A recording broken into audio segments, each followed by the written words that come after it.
శాంతి. మీ లెక్కపత్రాన్ని check చేసుకోండి. మొత్తం రోజంతట్లో తండ్రిని ఎంత సమయం స్మృతి చేశాను, ఏ పొరపాటు చేయలేదు కదా. ఎందుకంటే మీరు ప్రతి ఒక్కరూ వ్యాపారస్తులు. జన్మాంతరాలు ఏదైతే చేశామో, ఏదైతే ఎదురుగా వస్తూ ఉంటుందో వాటన్నింటి నుండి బుద్ధి యోగాన్ని తొలగించి సతోప్రధానంగా అయ్యేందుకు తండ్రిని స్మృతి చేసే కృషి చేస్తూ ఉండండి. నలువైపుల నుండి బుద్ధిని తొలగించి అంతర్ముఖులుగా అయ్యి తండ్రిని స్మృతి చేయండి. సేవ యొక్క రుజువుని ఇచ్చినట్లయితే అపారమైన సంతోషం కలుగుతుంది. ముక్తిలోకి వెళ్ళిన తర్వాత మళ్ళీ అందరూ జీవన్ముక్తిలోకి రావాల్సిందే. కావున ఇలా అనవచ్చు, అందరూ ముక్తిధామం మీదుగా జీవన్ముక్తిలోకి వస్తారు అని. పాత్రను అభినయించేందుకు ఒకరి వెనుక ఒకరు రావాల్సిందే. అప్పటి వరకు ముక్తిధామంలో ఉండవలసి ఉంటుంది. పిల్లలకు ఇప్పుడు రచయిత మరియు రచనల గురించి తెలిసింది. ఈ రచన అంతా అనాది అయినది. రచయిత అయితే ఒక్క తండ్రి. ఈ ఆత్మలందరూ ఎవరైతే ఉన్నారో అందరూ అనంతమైన తండ్రి పిల్లలే. ఎప్పుడైతే పిల్లలకు తెలుస్తుందో అప్పుడు వారంతట వారే వచ్చి యోగాన్ని నేర్చుకుంటారు. స్వయాన్ని ఆత్మగా భావిస్తూ పరంపిత పరమాత్మను స్మృతి చేయండి. ఈ నిశ్చయం పక్కాగా ఉండాలి.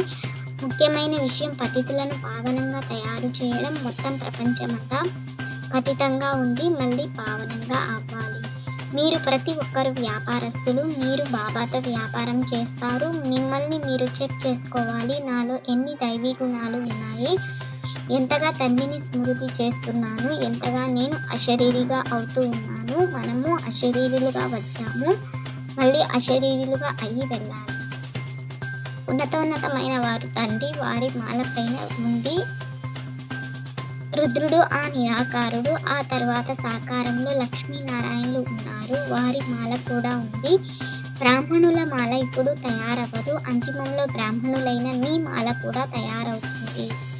సత్యయుగంలో 5 తత్వాలు కూడా శుద్ధంగా ఉంటాయి, ఇక్కడ అశుద్ధంగా ఉన్నాయి. పురుషార్థులైన పిల్లలు ఈ విధంగా ఆలోచిస్తూ ఉంటారు. తండ్రి అంటారు, ఈ విషయాలన్నింటినీ కూడా వదిలేయండి. ఏది జరగాలని ఉంటే అది జరుగుతుంది. మొదట తండ్రిని స్మృతి చేయండి. నలువైపుల నుండి బుద్ధిని తొలగించి నన్నొక్కరిని స్మృతి చేసినట్లయితే వికర్మలు వినాశనం అవుతాయి. మీరు ఏదైతే వింటారో వాటన్నింటినీ విడిచిపెట్టి ఒక విషయాన్ని పక్కా చేసుకోండి, మేము సత్వప్రధానంగా అవ్వాలి. సత్యయుగంలో కల్పకల్పం ఏదైతే జరిగి ఉంటుందో అదే జరుగుతుంది.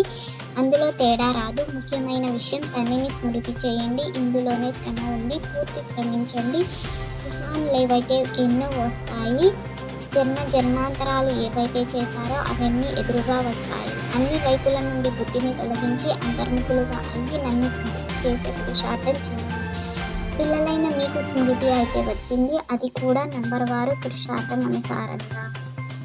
సేవ ద్వారా కూడా అర్థమవుతుంది. సేవ చేసేవారికి సేవ యొక్క సంతోషం ఉంటుంది. ఎవరైతే మంచి సేవ చేస్తారో వారి సేవకు రుజువు కూడా లభిస్తుంది. మార్గదర్శకులుగా అయి వస్తారు. మహారథులు ఎవరు, గుర్రపు స్వారీ వారు ఎవరు, పాదచారులు ఎవరు అనేది వెంటనే తెలిసిపోతుంది. ఇతర విషయాలన్నింటినీ వదిలి బుద్ధిని నలువైపుల నుండి తొలగించి సత్వప్రధానంగా అయ్యేందుకు అశరీరిగా అయ్యే అభ్యాసం చేయాలి. దైవీ గుణాలను ధారణ చేయాలి. బుద్ధిలోకి మంచి మంచి ఆలోచనలను తీసుకురావాలి. మన రాజ్యంలో ఏమేమి ఉంటాయి అన్న విషయంపై ఆలోచించి స్వయాన్ని ఆ విధంగా యోగ్యులుగా చరిత్రవంతులుగా తయారు చేసుకోవాలి. ఇక్కడి నుండి బుద్ధిని తొలగించి వేయాలి. సేవ ద్వారా ఫలాన్ని ప్రాప్తి చేసుకునే సర్వహద్దు కోరికలకు దూరంగా సదా సంపన్న మరియు సమాన భవ. చదువుపై పూర్తి శ్రద్ధను ఉంచి స్వయాన్ని ఐశ్వర్యవంతులుగా తయారు చేసుకోవాలి. ఏమీ అడగకూడదు. ఒక తండ్రి యొక్క స్మృతి మరియు పవిత్రత ధారణ ద్వారా పదమాపతులుగా అవ్వాలి.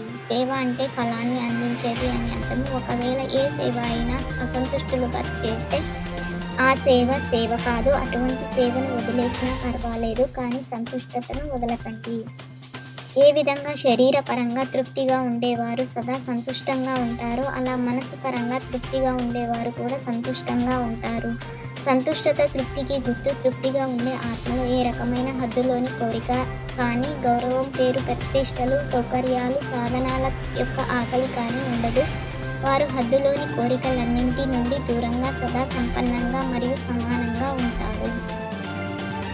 సత్యమైన హృదయంతో నిస్వార్థ సేవలో ముందుకు వెళ్ళడం అనగా పుణ్యము యొక్క ఖాతా జమ అవ్వడము. ఓం శాంతి. 21 పాయింట్లను 21 జన్మల కోసం ధారణ చేసి, లైక్ చేసి, షేర్ చేసి తప్పకుండా సబ్స్క్రైబ్ చేయండి.